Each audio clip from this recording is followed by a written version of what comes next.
the accent. When I find a true Pittsburgh accent, it makes me smile, man. It's awesome. I'm a big fan of like accents. So like when I hear like downtown or something like that, like it's just like I just stop and I'm just yes that. Hello, welcome to the United Soccer Lounge. My name is Riley James. A lot to pack into this, so we won't spend very long here because we had a very lengthy conversation with today's guest. So lengthy, I had to cut it down to fit within the time constraints of this program that are given to me by Goals TV. So we won't spend very long because I want to keep as much of the interview as I can. Eric Dick of the Pittsburgh Riverhounds was a fantastic guest. He talked about the great year last year, the 2024 season that saw him win goalkeeper of the year and the Golden Glove, and Pittsburgh have the best defense in all of the league. How that's transitioned into 25, what he's learned and what he's applying, and the momentum of the last 6 matches being unbeaten in the league, as we talked on August 5th.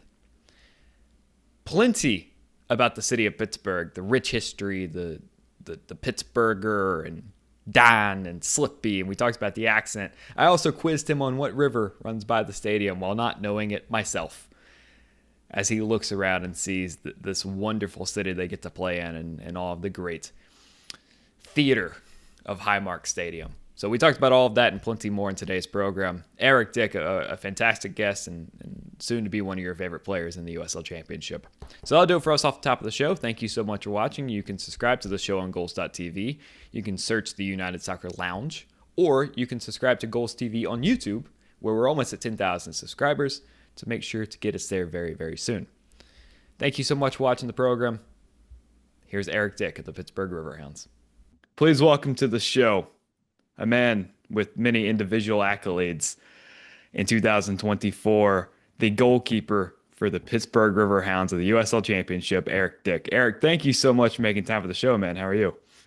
Thank you for having me. I'm great. I'm happy to be here, and thank you for the opportunity.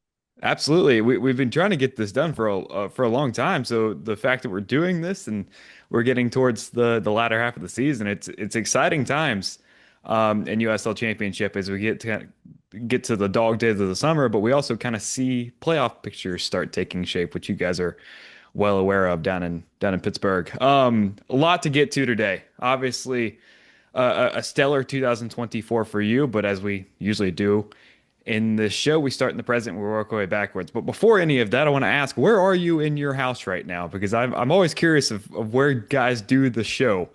Where are you sitting? Yeah, I'm in the yeah. So that's the bathroom behind me. I just didn't think anybody needed to see the bathroom. It's a nice looking door. Um, I had my parents this weekend, so there's a little like airbed there, and there's a little kitchen right behind me, right over there. So I'm sort of in this little nook. You're on the kitchen table right now, so this is what I chose to do this little meeting. Hope that was all right. No, that's great because Connor McGlynn of Westchester, he did it from his kitchen. Daniel Bruce of New Mexico did it from his kitchen. It's like Okay. it's so cool. But you have guys like Diego Pepe at Texoma who do it from the facility. Like, okay, Yeah, let's get nuts where we're doing the show. So I it's would do it. I would do it from the balcony, but I think in the I have a futon out there that it's perfect. Like it overlooks the outside, but there's like bees, and I think there's like a bee nest or something out there. My parents and I were sitting out there the other day, and they're just swarming at random times. So we didn't want that. Could have been an exciting setting for the interview, but chose to be a little safer out in here. not quite the black and gold that you're used to being around. No, they're my brethren out there. I think they would have been fine with me doing out there. They would have understood what's going on. And it's funny because you don't even wear black or gold. It's usually something different from Blue, the team. red, or green, but yeah, no, I still rep it. I still Yeah. rep the colors for The sure. the badge is the same as the outfield players, which is good. Absolutely. I want to talk about 2025. Obviously, you guys have had a bit of a good last couple of weeks from the defensive front, at least. You know, it's a couple clean sheets, a couple one goal games. Like, what has been the point of emphasis over the last couple of matches, both in the league and the Jägermeister Cup? Yeah, I mean, I think anytime we go out there, we have a game plan, and we just try to execute it. And defensively, especially when we're at home, we want to make Highmark a really tough place to come in and play us off the field and just play. And so um, we've sort of been gifted in this middle third of the season quite a bit of home games. And I think as a group, we're like, this is a rare opportunity. We got to take advantage of it. Like, we get points here. It's just going to help us down the road when we have to go on the road later in the season and stuff like that. And especially in the hotter stages of the months, not traveling and being at home, like it's very helpful. So I think the group I mean, we have a talented group. We have a bunch of amazing defenders from top to bottom that just run around and put in the work and just make it a hard team to play against. And I mean, all credit to those guys. I mean, they do the work for full 90 plus, and past couple of games, I think we've done a good job of just making it hard on people to play against. And then, we've scrapped together some goals and, got some results.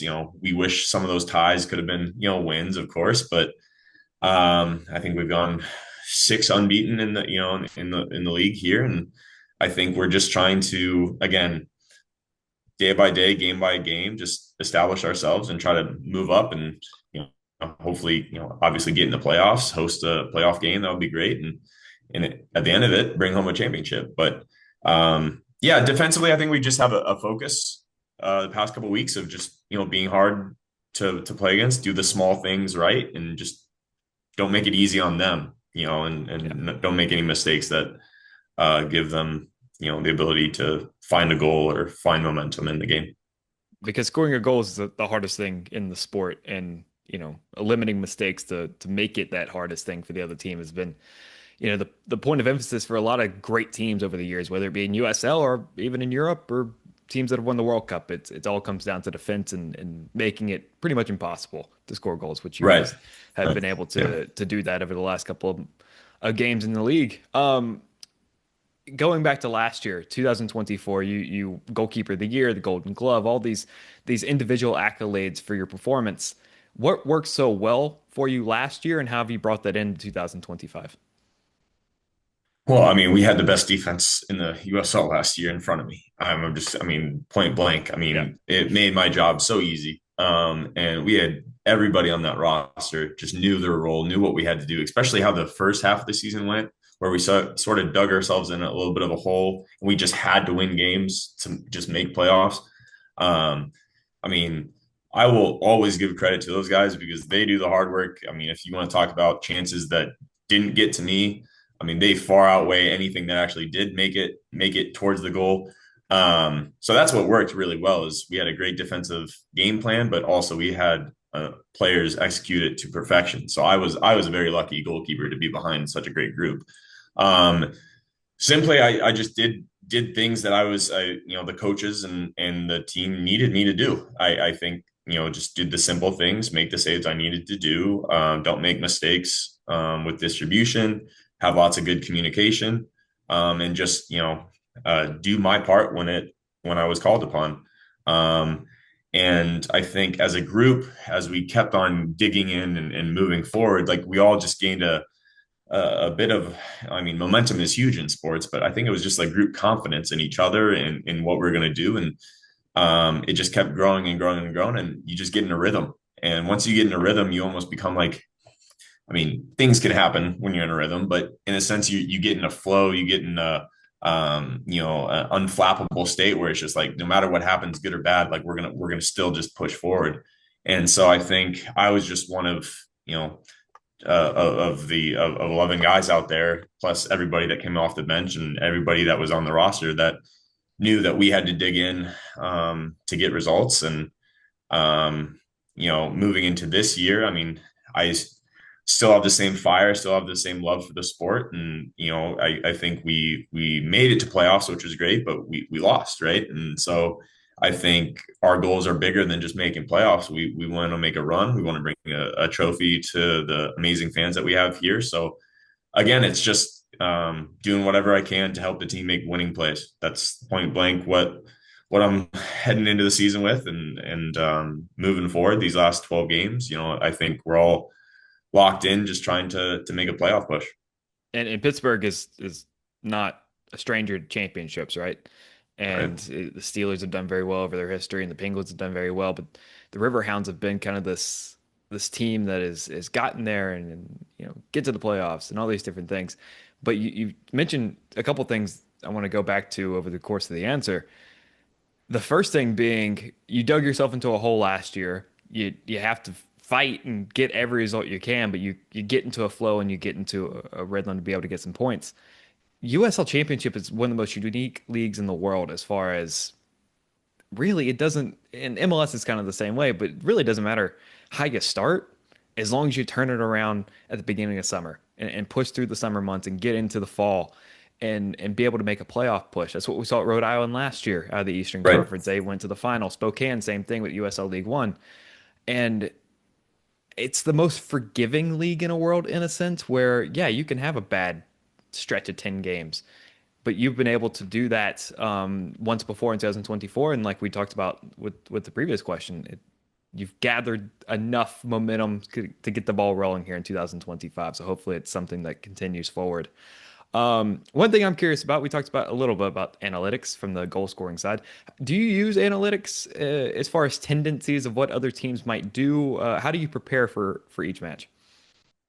Yeah, I think that our goalkeeper coach John Bush, MLS legend, played for 20 plus years. Like he does so much behind the scenes for to prepare us goalkeepers to know like what we're going to go up against and like the in the upcoming game. And so he'll provide data about sort of like what attacking trends teams do, like do they come down the side, do they go through the middle, are they cross based, are they more direct, like stuff like that. And we'll incorporate that sometimes into our goalkeeper training.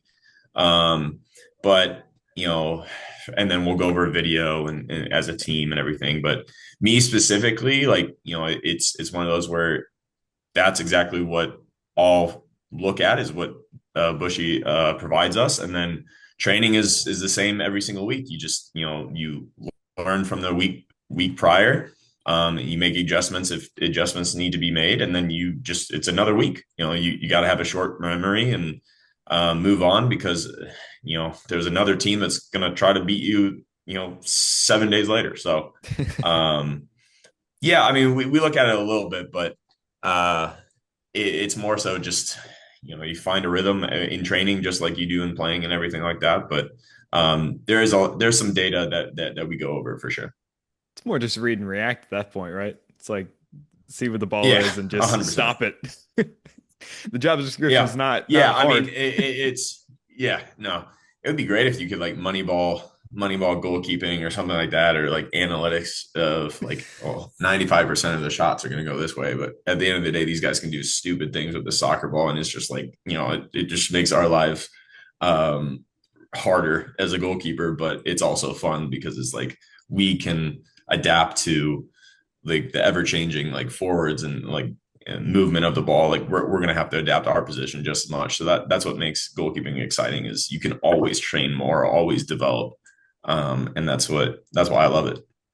Yeah, and it's been so cool to like understand that right now. I've talked to a lot of players over the professional realm over I mean, I've been doing this for 8 years now and to Mm, see the introduction to analytics and baseball's been pushing this for a long time, but like analytics into other sports and especially for sure. soccer to understand what other teams have tendencies of doing, but obviously 90 minutes you just don't know what's going to come at Right. you. So it's Right. it's Right. the healthy balance of do what you do, but also be prepared for what they might do, which is Absolutely. that's a hard thing to get right Yeah. over 7 days.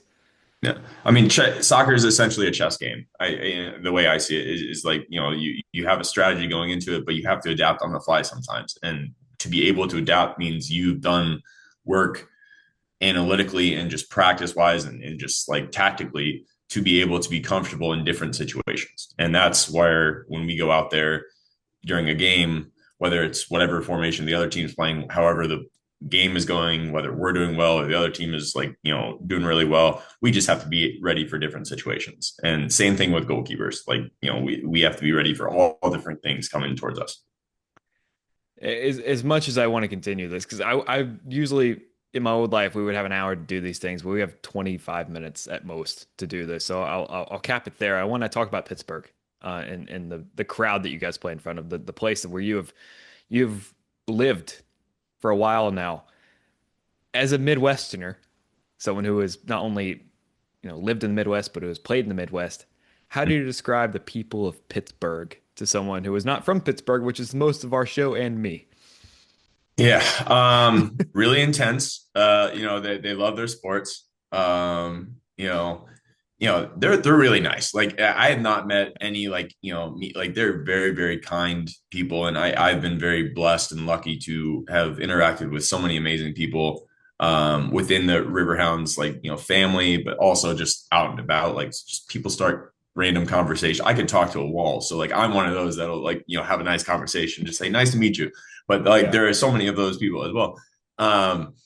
But yeah, I mean they're I know Pittsburgh's gone through a lot. Like, they used to be a booming like steel, city, and then things happened, but like they bounced back. They're very resilient, very proud, and very just like strong individuals. And there's a lot of flourishing businesses and flourishing people out there that just are crushing life right now. And I see people just enjoying life. Like it's a fun city. It really is and the people there love their sports. They're so passionate.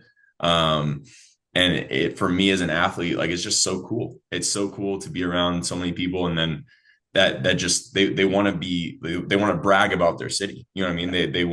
They're very proud to live in Pittsburgh and be a part of Pittsburgh, and that's it's really cool. It's really cool because I mean I've been here 2 years, but I don't know a lot about Pittsburgh history, but people are very open about spreading, like, you gotta go do this, you gotta go do this. This happened here, Yeah. they're very proud to be Pittsburgh, and it's pretty cool. Yeah, Yeah. No, the Inders love their black and gold sports teams, and they're very yeah, proud. You know, yeah. The accent. When I find a true Pittsburgh accent, it makes me smile, man. It's awesome. I'm a big fan of like accents. So like when I hear like downtown or something like that, like it's just like I just stop and I'm just, yes, that I that love right there. I love they say the But word yeah, no, it's slippy. great. I Yeah, love when they say slippy, not slippery. It's slippy. Slippy. It's No, it's slippy down there Slippy. on the ice. It's Slippy down there. I love it, man. This is why we wanted a Riverhounds player to be able to talk about the Pittsburgh accent. No, it's cool, and you mentioned kind of the city and walking around and seeing so many different things. Like, obviously the Three Rivers is a big part of the city, but when you're sitting, in net, there's a stoppage, maybe a player is hurt, hydration break or whatever. Do you or have you ever looked around and see the river and see the buildings and see the bridge and like, man, it's a pretty cool place to go to work. Yeah, I mean it's a pretty dang cool place to go to work. I'm not gonna lie with you. Walking out in the field after we do our little like introductions and shake hands and stuff, and I'm walking back to the goal waiting for it like to start. That's when I'll sort of look over there, even in warm-ups, like right when I walk out for warm-ups, like I'll just take a little view of the city right by the water there. In game, I try to be focused. I try to focus as much as I can, even in stoppage, because I'm talking to people and trying to organize and stuff. But if it's a longer one, of course, like I mean, our fans are Steel Army's like right behind me. All of our fans are right there, and then the river walk, especially when the lights go out, like when the sun goes down and the lights of the city are shining. It's so cool. It's so cool. Like right when in the off season after Minnesota, I was looking at pictures of Pittsburgh when this became a reality to come here, and just the first photo I saw was Highmark Stadium. I'm like, this is sick. Like, this is so cool.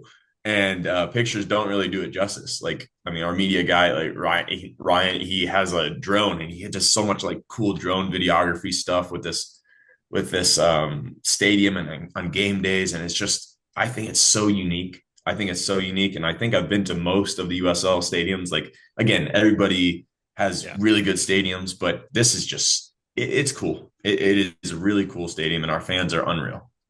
And for me, covering this league and talking to a lot of players from around the league, and you being our first guy from Pittsburgh, to hear a Colorado Springs player talk about their stadium, to hear a Charleston Battery player talk about their stadium, everyone has like a love and a passion for their stadium, but like For sure. Pittsburgh, you don't get a lot of views like that Yeah. No. I mean, anywhere. I mean, no. you've played in all these Yeah. stadiums. I mean, like Colorado's cool. I'm a big outdoors guy, so like having mountains like behind Yeah. that's sick.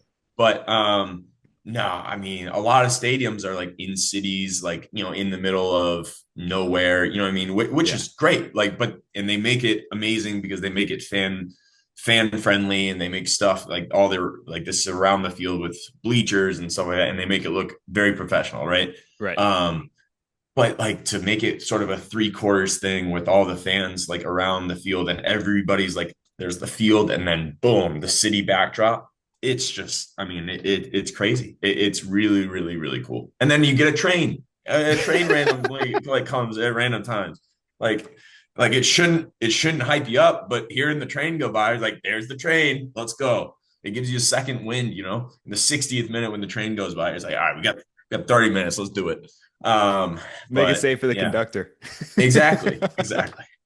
But no, it's awesome. I, Yeah, I, it's I want awesome. to test your Pittsburgh knowledge. Do you know what river of the three runs by your stadium? Ohio? I don't think it's mine. No, I do know this. Now I'm overthinking this. Um, oh, I'm gonna get this wrong, and this is gonna be so bad. Oh, I was just telling my dad this when he was here this weekend. Um, is it it's not, I think it's wrong. I think it's very wrong. Is it the Monongahela? I I mean, don't think it is though. I don't I think it is. But I'm gonna say it is, and if I'm right, that's great. If not, I'm gonna be crucified by all the Pittsburgh people that are. Um, I know this answer, and I'm not happy with myself right now. well, the I truth mean, it's is, Ohio, Monongahela, and Allegheny, and like one's this way, one's this way, and one's this way, and we're on this one. And some Ohio runs into the Allegheny and Monongahela. I think that's what it is. Yes, Ohio goes this way. I think it's Monongahela. I really do. I think it is. Gosh, well, the this is. truth is I didn't actually Do you prepare know this that. answer or no? I didn't prepare to ask this, so I don't know the answer. Oh, that's good. So Okay. we're gonna find out Oh, together. we're gonna find out. It's not gonna be. It's either gonna be great or it's not. But I But think it was Ohio, and then up by the Pirate Stadium is the Allegheny, and the other one's Monongahela. I could have that reversed, but I'm just it's happy I know the three rivers. I only knew two of them, so I'm happy to learn the other one. Ammo. Our mascot is named Ammo, so it's Allegheny, Monongahela, and Ohio. Which now, based on that order, now I'm wondering if it's at Allegheny, Monongahela, and Ohio, and we're on the Ohio. But I'm gonna stick with my original answer. I'm gonna stick with my This is going original to be a answer. heck of a clip on Twitter on Friday when the show comes out. It's gonna be It's great. it's going to be good because this is being recorded Tuesday, August 5th. This comes out what is it? Oh, it's August gonna 8th. be it's gonna be fantastic. Can't wait. It's only a win-win for me, right? You're either right or you're wrong, right? It's either right or it's funny. Oh That's good shoot. for us. One last thing, we've kind of exceeded time, but I want to be able to You're ask you good. this. We talked a lot about Pittsburgh. We talked a lot about the team performance. I want to give you the opportunity to give a plea. If you were urging people in the Pittsburgh area to come see you guys play, what can they expect from the atmosphere, from the team, and from just the day that Pittsburgh Riverhounds is going to be able to give them? Yeah, I mean, I think you should come early because we have an amazing supporters group in Steel Army that tailgate. I mean, these guys I think are out there at 12 for a 7 kickoff, Jeez. and they're just tailgating like crazy. And so the tailgate is a huge part of it. There's a family fun zone. There's like, I mean, it looks so fun. When I have to walk into practice, I'm like, or for the game for I have to be locked in and focused, but like you can't, like there's a bounce house there. There's like a slide sometimes. They've got like soccer like darts. Like, I mean, come on. Like, I wish I might have to start like going a half hour before just so I can do some of that stuff.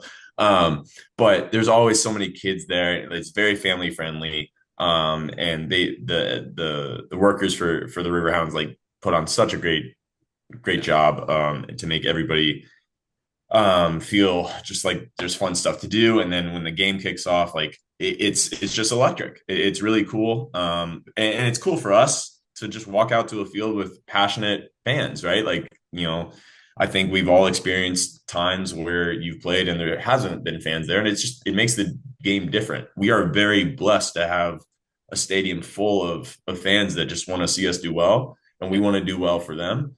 And then after, I think this is cool because I haven't really had this where I've been. We always do like a 20-minute autograph session on the field. And so like all the kiddos and all the families can come onto the field and meet us. And, I've met so many kiddos, and like they give, like, if it's your first game, they give you your first game sign, or like it's my birthday sign. And I mean, just to see the kiddo smiles, like just to be able to meet them and just interact with them, because I mean, it takes 1 second to potentially change someone else's life. You know what I mean? So like for me, it's, I don't know how much of an impact I'm having on their lives, but if I can just like say thank you for being there and encourage them to continue to have fun and enjoy life, then like that's awesome. So I'm thankful Riverhounds do that.